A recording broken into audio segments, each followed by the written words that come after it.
অতীত আর ভবিষ্যতের চিন্তায় মগ্ন হয়ে মানুষ বর্তমান সময়ের সুখটাকে হারিয়ে ফেলে। বন্ধুরা, এই অসাধারণ প্রসঙ্গটাকে কেন্দ্র করে আজকে আমি আপনাদের এক রাজার সুন্দর একটি গল্প শোনাবো। চ্যানেলে নতুন হলে সাবস্ক্রাইব করতে ভুলবেন না এবং অবশ্যই গল্পটি ভালো লাগলে একটা লাইক আশা করব।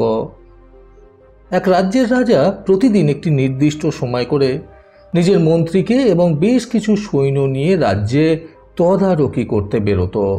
প্রতিদিনই তিনি যখন নিজের প্রাসাদ থেকে বেরিয়ে একটি বিশাল জঙ্গল পার করতেন, তখন তিনি দেখতেন সেই জঙ্গলের এক প্রান্তে একটি বিশাল বড় বটগাছের নিচে এক সাধু বাবা বসে থাকতেন। সেই সাধু বাবাকে দেখে খুবই চনমনে মানসিকতার বলে মনে হতো। অর্থাৎ তিনি যে সবসময় খুবই প্রফুল্লতার সাথে থাকতেন সেটা তার মুখভঙ্গি দেখেই বোঝা যেত। প্রতিদিনই রাজা যখন বেরোতেন রাজ্য পরিক্রমা করার জন্য, তখনই তিনি সাধু বাবাকে সেইখানেই দেখতেন। কখনো কখনো সেই সাধু বাবা সেখানে নৃত্য করতেন, কখনো কখনো ধ্যান করতেন, আবার কখনো কখনো তাকে সেই গাছের নিচে বসে বাঁশি বাজাতেও দেখতেন রাজা। কিন্তু তিনি যাই করতেন না কেন সবসময় তাকে খুবই চনমনে এবং হাসি খুশি বলে মনে হতো। বাঁশি বাজালেও সে মগ্ন হয়ে এক মনে খুবই শান্তির সাথে বাঁশি বাজাতেন। ধ্যান করলেও তিনি এক মনে এক শান্তপূর্ণ মনোভাব নিয়ে বসে ধ্যান করতেন। আবার তিনি যদি নৃত্য করতেন তাহলেও তিনি খুবই শান্তিতে এবং নিজের মনেই আনন্দ সহকারে নৃত্য করে যেতেন। প্রতিদিনই রাজা তাকে দেখতেন এবং নিজেও ভীষণই আনন্দিত বোধ করতেন সেই সাধুকে দেখার পর। সেই সাধু বাবাকে দেখে প্রাসাদে ফিরে আসার পর রাজার মনটাও খুবই হাসি খুশি হয়ে থাকত। এইভাবে প্রায় প্রতিদিনই সেই সাধুকে দেখতে দেখতে এবং তার আনন্দে আনন্দিত হতে হতে রাজার মনে সেই সাধু বাবার প্রতি একটা শ্রদ্ধা এবং একটা আলাদা রকমের অনুভূতির সৃষ্টি হয়েছিল। সেই সাধুকে দেখে রাজার ভীষণই মায়া হতে শুরু করলো। বর্ষাকাল আগত দেখে রাজা একদিন ঠিক করলেন যে সেই সাধু বাবাকে আর জঙ্গলের মধ্যে গাছতলায় খোলা আকাশের নিচে রাখা যাবে না। তিনি পরিকল্পনা করলেন যে সেই সাধুকে তিনি নিজের প্রাসাদে নিয়ে আসবেন এবং নিজের কাছেই রাখবেন। এই ভেবে তিনি একাই সাধু বাবার কাছে গেলেন আর সাধু বাবাকে গিয়ে তার কাছে হাত জোর করে বললেন, বাবা, আপনাকে আর এখানে থেকে কষ্ট করতে হবে না। আমার বড় ইচ্ছা আপনি আমার সাথে আমার রাজপ্রাসাদে যাবেন, সেখানেই থাকবেন। একথা শুনে সাধু বাবা বাড়তি কোনো কথা না বলে তৎক্ষণাৎ উত্তর দিল, হ্যাঁ নিশ্চয়ই, চলো, আমি তোমার সাথে যাব। সাধুর এই প্রকারের উত্তর শুনে রাজা খুবই বিস্মিত হলেন, কারণ রাজা ভেবেছিলেন রাজার প্রস্তাবে সেই সাধু বাবা হয়তো প্রথমে তার সাথে তার রাজপ্রাসাদে যেতে অরাজি থাকবেন।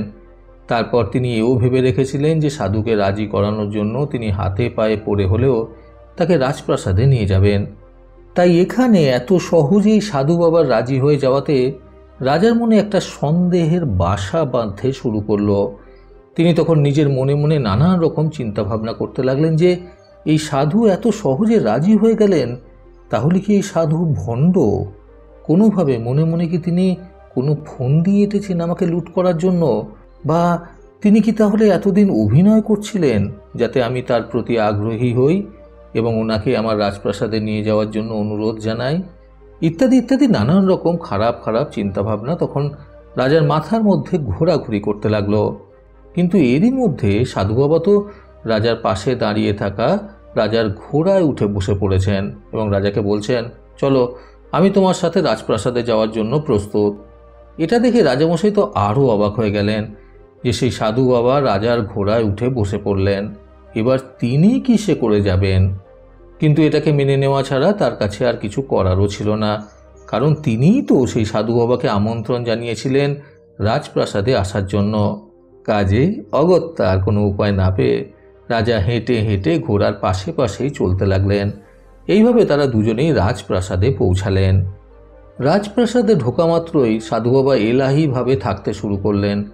রাজার রাজকক্ষে প্রবেশ করে সেখানে বসে তিনি নিজের বাঁশি বাজাতে শুরু করলেন। রাজা শয়নকক্ষে ঢুকে তিনি রাজপালঙ্কে হাত পা ছড়িয়ে নির্দ্বিধায় শুয়ে পড়লেন। সব কিছুই তিনি এলাহি আদব কায়দায় করতে লাগলেন। এইভাবেই 6টা মাস কেটে গেল। সাধু বাবা কিন্তু এলাহিভাবেই জীবনযাপন করতে লাগলেন রাজপ্রাসাদে। এবার রাজামশাই নিজের বিরক্তিকে আর থামিয়ে রাখতে পারেন না সেই সাধু বাবার প্রতি। তিনি ভাবতে লাগলেন, যে মানুষটা বনে ঘুরে ঘুরে বেড়াতেন, বনে বসে বাঁশি বাজাতেন, একখণ্ড বস্ত্র পরে থাকতেন, তিনিই এখানে এসে এলাহিভাবে থাকছেন, এলাহি আদব কায়দায় জামা কাপড় পরছেন, আবার খাবারও খাচ্ছেন। কিন্তু এ তো আমার জায়গা ধীরে ধীরে দখল করে নেওয়ার চেষ্টা করছে মনে হচ্ছে। এইসব চিন্তা ভাবনা করতে করতে তিনি বাধ্য হয়ে নিজের মনকে আর স্থির রাখতে না পেরে সেই সাধু বাবাকে গিয়ে প্রশ্ন করেই বসলেন। তিনি জিজ্ঞাসা করলেন, আচ্ছা বাবা, বলুন তো আপনার আর আমার মধ্যে তফাৎটা ঠিক কোথায়?